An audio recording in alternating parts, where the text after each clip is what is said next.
આ ઘરનું મારે જ કરવાનું, આ ઘરના ઢળા મારે જ કરવાના. બસ અમારા સાસુ એ જ ઈચ્છે છે. અને આ જ છે મેન તો ચડાવવા વાળી.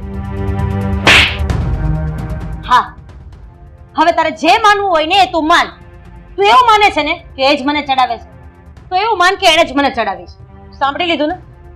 એના મોઢે જ સાંભળી લીધું ને કે એને શેનો દુખાવો હતો. એને આ ઘરમાં રહીને કામ કરવું પડતું હતું ને એનો દુખાવો હતો. કારણ કે વેવાણ તમારી આ દીકરી એક નંબરની કામચોર છે, આળસુ છે. અઠવાડિયામાં લગભગ 6 દિવસ તો એને પેટમાં દુખતું હોય છે. પેટમાં દુખવાના બહાને આરામ કરવો હોય છે. અરે મારો દીકરો કદાચ આ બધી વાતને ન સમજી શકે, પણ અમે લોકો બહુ સારી રીતે સમજી ગયા છે. હા, જો મમ્મી, હું કામચોર નથી. હજી ઊભો ઊભો જોયા કરીશ તું. હા, આ બે કોડીની તારી માં સામે આંગળી ચીંધી ચીંધીને વાત કરે છે તો તું જોયા કર. બહુ સારો લાગે છે તું. નહીં મમ્મી, શાપ તો થઈ ગયું હવે.